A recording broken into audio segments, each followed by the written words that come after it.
Les bottes et les bottines qu'on ne veut plus voir en 2025. Et si tu possèdes l'une de ces paires, c'est clairement ton signe de t'en séparer. Vinted est ton ami. On va commencer par les semelles avec les plateformes colorées. Celles-ci ne viennent pas avec nous en 2025. Déjà, est-ce que même elles étaient autorisées en 2024 ? Pas sûr. Si tu aimes les chunky boots, un petit peu comme celle-ci, il y a vraiment plein d'autres alternatives. Ensuite, les bottes et les bottines avec les énormes talons aiguilles qui arrivent à marcher avec ça même. C'est pas confortable, c'est pas moderne, vraiment je vous conseille à la place de privilégier les tout petits talons. Les bottines avec les grosses chaînes, moi j'en ai possédé une paire il y a très longtemps et alors ça ne vient pas du tout avec nous en 2025.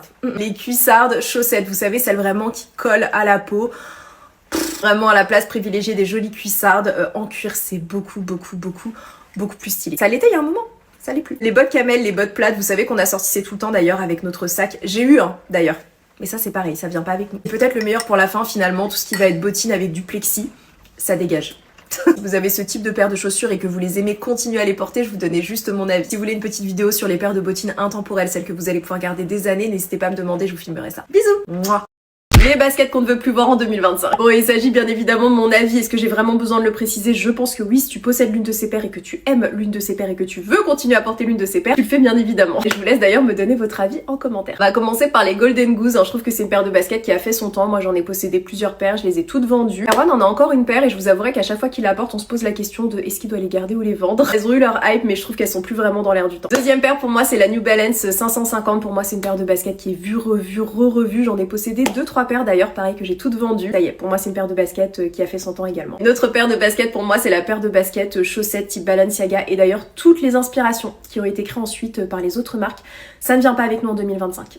C'est vraiment une paire de baskets que j'ai détestée depuis sa sortie et vraiment j'ai jamais adhéré. Ensuite c'est un petit peu à contre-cœur parce que j'ai adoré cette paire de baskets quand elle est sortie il y a des années. C'est la paire de baskets plateforme, vous savez, Isabelle Marant. Il me semble qu'il y a eu un petit comeback l'année dernière mais j'adhère pas. Alors je vais me faire taper dessus alors que je les ai mais les Samba blanches. On n'en peut plus. Overdose. Elles finiront dans mon prochain drop Vinted, celle-ci. Vraiment, celle-ci, je peux plus, mais vraiment, ça, c'est depuis hyper longtemps. Les Stan Smith. Je vais pas débattre, je sais que vous allez être plusieurs à me dire que c'est un classique et un intemporel.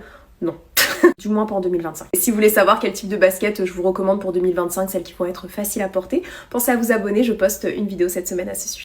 On oublie ces Stan Smith et ces Samba, voici les paires de baskets tendance de cet hiver 2025. Petit disclaimer tout de même, je ne veux pas vous dire ce que vous devez porter ou ne pas porter, portez ce que vous aimez, portez ce qui vous fait plaisir, je vous partage juste les tendances. Premièrement, celle qu'on commence à voir partout depuis quelques jours, c'est la Adidas Taekwondo, c'est celle en fait qui va détrôner la paire de Samba. Vous l'avez en noir et en blanche avec et sans lacets et c'est une chaussure qui est vraiment très fine donc vous allez pouvoir la porter très facilement. Personnellement, j'aime beaucoup cette paire de baskets. Ensuite, on a la SL72 qui sera toujours tendance pour cet hiver 2025, alors on la connaît bien en marron mais elle existe également dans d'autres couleurs. Ensuite, on a la Nike Cortez, notamment celle qui est dans le coloris marron, j'adore cette paire de baskets. Elle a un petit côté un peu vintage que j'aime beaucoup. Si vous voulez vous les prendre juste elle taille petit, donc prenez une demi-pointure voire une pointure au-dessus. Ensuite on a les Speed 4 de Puma, c'est vraiment l'une des grosses tendances de 2025. La plus populaire reste la rouge, mais moi j'aime vraiment la marron et la camel. Cette paire je vous en ai déjà parlé, c'est une collaboration entre Waist Bonheur et Adidas, c'est une paire de baskets qui va être très tendance pour 2025. Les Onitsuka Tiger, c'est vraiment une paire de baskets qu'on voit déjà depuis quelques mois, mais qu'on continuera à voir en 2025, c'est une paire très tendance. Dans la catégorie luxe, cette paire de Miu Miu, vraiment c'est une paire que j'adore, je la porte littéralement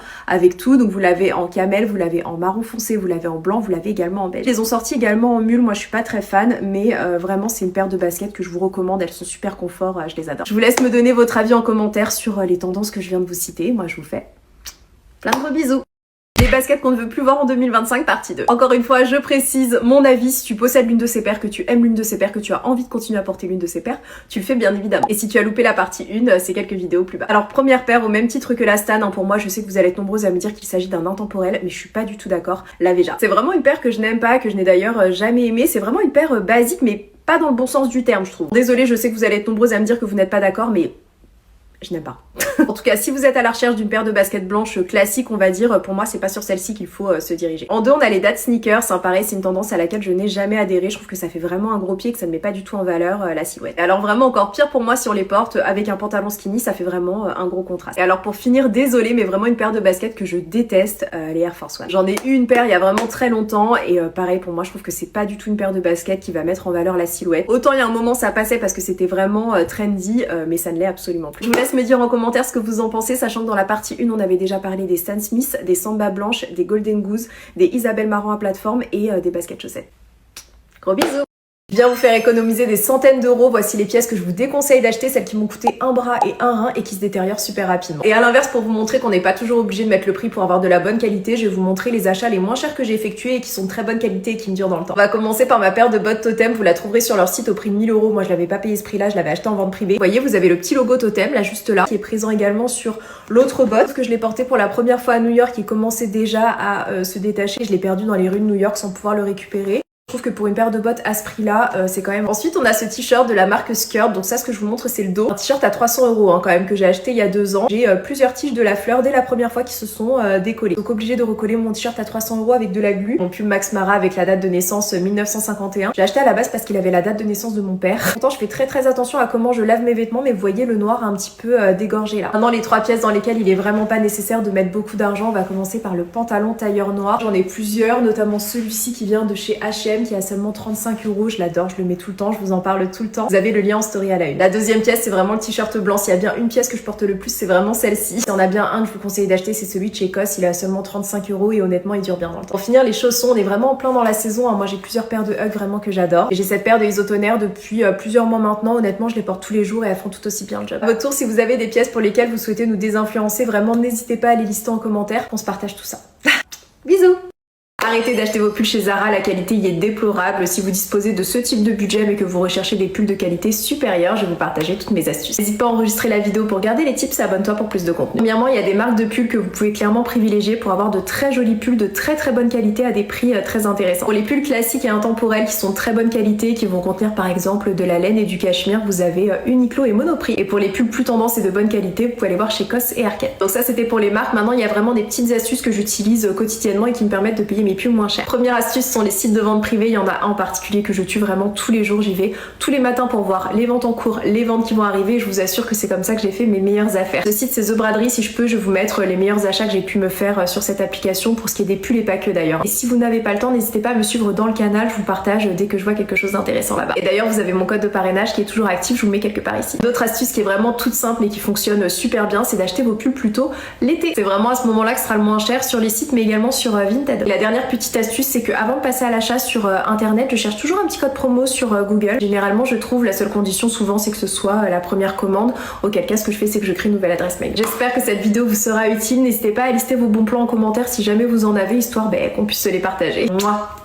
Les chaussures tendance de cet hiver 2025. Vous allez voir qu'il y a pas mal de classiques que vous avez probablement chez vous, ce qui est du coup une bonne chose. Et comme d'hab, n'hésite pas à enregistrer la vidéo pour la retrouver plus facilement et pense à t'abonner pour ne pas louper les prochains contenus. On va commencer par les bottes et par les cavalières. Elles reviennent vraiment en force pour cet hiver, ce qui est vraiment cool parce que c'est vraiment une paire de bottes qu'on a toutes dans nos placards. C'est ultra classique mais c'est vraiment très élégant et vous pouvez le porter avec tout type de manteau, avec du long, moi personnellement j'adore, avec du court, mais également avec une cape. Ensuite on a les bottes en daim. Étant donné que le daim c'est une grosse tendance de cet hiver, c'était totalement logique de les retrouver à ce niveau-là. Et on retrouve encore cette année les bottes avec les tout petits talons, ce qui reste vraiment pour moi une paire de bottes totalement intemporelle. Ensuite on a la paire de mocassins. C'est vraiment une paire de chaussures avec laquelle j'avais vraiment du mal au début, j'arrivais pas vraiment à les porter. Finalement c'est une paire de chaussures qui va avec tout, que ce soit avec les pantalons, avec les jeans, avec les robes, avec les shorts. C'est une paire de chaussures qu'on a toutes dans nos placards et qu'on va vraiment pouvoir porter avec un maximum de tenue. Pour ce qui est des baskets, j'ai déjà fait une vidéo dédiée mais on va reprendre très rapidement. Les Puma Speed 4, ça va vraiment être une grosse tendance de cet hiver. Dans la catégorie luxe, on va avoir les Miu Miu. Et d'un point de vue général, toutes les baskets qui vont être marron, bordeaux et en daim. Les charms sur les baskets également, c'est une tendance qui arrive, qu'on a commencé à avoir et qu'on verra vraiment beaucoup en 2025. Et d'un point de vue général, pour ce qui est des couleurs, on va avoir beaucoup de noir, de bordeaux et de marron. Dites-moi en commentaire ce que vous pensez de ces tendances et moi je vous fais plein de gros bisous.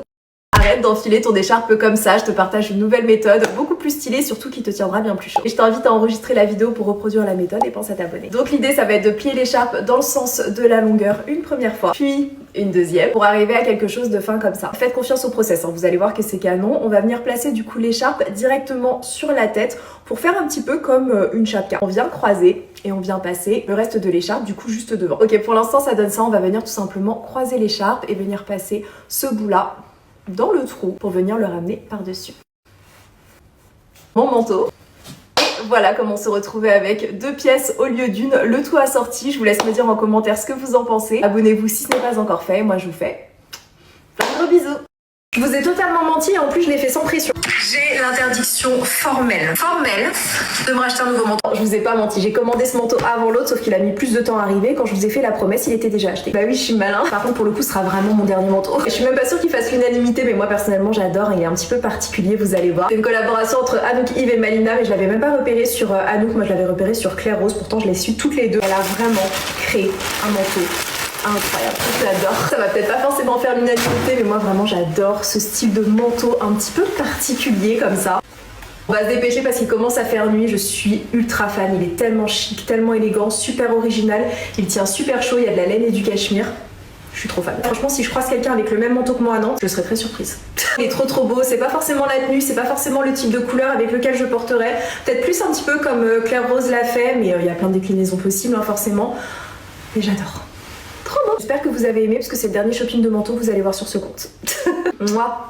Est-ce que c'est moi ou sur les réseaux sociaux j'ai l'impression que les gens s'achètent des sacs Hermès comme moi je veux m'acheter une baguette de pain? Je vous jure je vois des unboxings partout. Bien si comme moi tu n'as pas 10 000 € à mettre dans un sac à main, du moins pas encore, je vais te partager 5 sacs vraiment canons d'excellente qualité à moins de 500 €. Donc pense à enregistrer la vidéo pour garder les refs et surtout n'hésite pas à t'abonner, je sors une autre vidéo de sac à main à moins de 300 € dans le courant de la semaine. Et pour que ce soit plus simple pour vous, je vous mets d'ailleurs tous les liens en story et en story à la une. Le premier sac c'est l'un des préférés de ma sélection, il est juste incroyable, la couleur est parfaite, la contenance idéale. Il est à 445 €, c'est un très beau sac intemporel, classique, magnifique. Dans la même couleur mais avec une autre forme, on a ce sac également qui est à moins de 400 €. Il est parfait, il est chic, il est minimaliste, vraiment j'aime trop. Ensuite on a ce sac de Méliès hein, que j'ai et que j'adore. Déjà le fait qu'il se porte en bandoulière, je trouve que c'est vraiment super pratique. Et la couleur elle est vraiment top, je l'associe vraiment avec plein d'autres couleurs encore une fois et surtout je le porte avec tout type de tenue. Waouh, vraiment mon sac préféré de la sélection. Clairement si j'avais besoin de me racheter un nouveau sac, j'en ai pas besoin donc je ne l'achèterai pas, mais c'est clairement celui-ci que je prendrais. Très chic, la forme, le fermoir, la couleur burgundy. Il est parfait. Pour terminer, si comme moi vous adorez la tendance du daim, il y a ce sac que je trouve sublime. J'avais d'ailleurs failli me le prendre à l'époque et puis j'étais partie sur un autre modèle, mais je l'adore. Il est extrêmement chic et la couleur est vraiment parfaite pour l'automne-hiver. Je vous laisse avec les liens en story à la une. N'hésitez pas à me dire en commentaire ce que vous avez pensé de ma petite sélection et on se retrouve dans la semaine avec les sacs à moins de 300 €. Bisous. J'ai l'interdiction formelle de me racheter un nouveau manteau après celui-ci. J'ai plus d'autre choix que de vous prendre à partie en fait. De toute façon j'ai plus de sous. C'est un très beau cadeau que je me suis fait, c'est un manteau qui vient de chez Totem, je l'avais essayé à New York et la raison pour laquelle je l'ai pas pris c'est que j'arrivais plus à distraire Erwan. Je vous explique, on était à New York, 5 minutes après être arrivé, je vous assure on était dans la boutique straight to Totem. En fait il y avait un canapé dans la boutique et je sais que quand il y a un canapé, Erwan va se poser là et je vais pas l'entendre. Sauf que la vendeuse elle a fait une erreur fatale. Elle a demandé à Erwan s'il voulait de l'eau plate, pétillante, tempérée, sortie du robinet. Commence à se demander dans quel type de boutique on était arrivé et à être très attentif à mes essayages. Partie avec la paire de chaussures, j'ai déjà dû lui mentir sur le prix. Ça c'est pour la Sarah qui va faire le montage. Pense à bloquer Erwan pendant quelques jours, le temps que tu passes le réel. Et puis je parle trop, voilà, je vais l'essayer. Je pense que vous voyez de quel manteau il s'agit, hein, ça fait vraiment partie des manteaux signature de Totem avec l'écharpe, il est juste sublime. Je voulais vraiment être sûre d'avoir un vrai coup de cœur avant de l'acheter et j'ai un coup de cœur. Voilà, c'est tout. Incroyable, il est trop beau. Je suis trop contente de mon achat, c'est vraiment un achat plaisir. On n'a qu'à dire que c'est vraiment mon cadeau de Noël, cadeau d'anniversaire que je me fais de mois à mois. Ça me fait déculpabiliser un petit peu, voilà. Là je vous laisse, je vais aller mettre des trucs en vente sur Vinted. Je rigole, mais faut vraiment pas que j'oublie de bloquer Erwan par contre. Bisous les filles. Les 4 tendances mode qu'on ne verra plus en 2025. Ça reste mes prédictions et mon avis perso, je vous laisse me donner le vôtre en commentaire et pensez à vous abonner si ce n'est pas encore fait. La première tendance qui va pour moi disparaître, ça va être tout ce qui va être pantalon léopard. Le léopard c'est vraiment un intemporel lorsqu'on parle de manteau, lorsqu'on parle d'accessoires. C'est vrai que pour ce qui est des pantalons, on est vraiment plus sur une tendance qu'on a vu énormément tout au long de l'année et je pense que cette tendance va disparaître en 2025. Les ballerines mèches pour moi pareil, c'est vraiment une tendance qui tente à disparaître pour 2025. On les a beaucoup vues, ça reste une tendance qui est quand même particulière, moi personnellement que j'aime beaucoup, mais je pense qu'elle se fera remplacer en 2025. Le rouge c'est une tendance qui a vraiment été qu'on a vu partout, que ce soit sur les collants, sur les chaussettes, sur les accessoires, sur les pulls, sur les manteaux. On en voit déjà beaucoup moins en 2024, hein, c'est une tendance qui a démarré en 2023 et je pense qu'on ne la verra plus en 2025. Pour la bonne et simple raison que c'est une couleur qui a été remplacée du coup par le bordeaux, le burgundy, etc. Pour terminer, je vous en ai déjà parlé il y a plusieurs mois, hein, mais pour moi la paire de Samba c'est vraiment une paire de baskets qui tente à se démoder. C'est pas du tout un intemporel, hein, c'est vraiment une paire de baskets qui a été remis au goût du jour, ça a été une grosse tendance notamment depuis l'année dernière. C'est une paire de baskets qui est super sympa, hein. Moi j'ai une paire de blanche et une paire de noire, mais c'est vrai que la paire de blanche notamment c'est une paire que je porte pratiquement plus. C'est même une paire que je pense mettre en vente prochainement sur Vinted. Après le problème de voir une pièce peu importe laquelle beaucoup trop quand elle est vraiment trop trendy, c'est que je trouve on s'en lasse beaucoup plus vite. Je vous laisse me dire ce que vous en pensez, si vous êtes d'accord ou non, si vous voyez d'autres pièces, d'autres tendances qui pour vous vont se démoder en 2025 et je vous fais plein de gros bisous.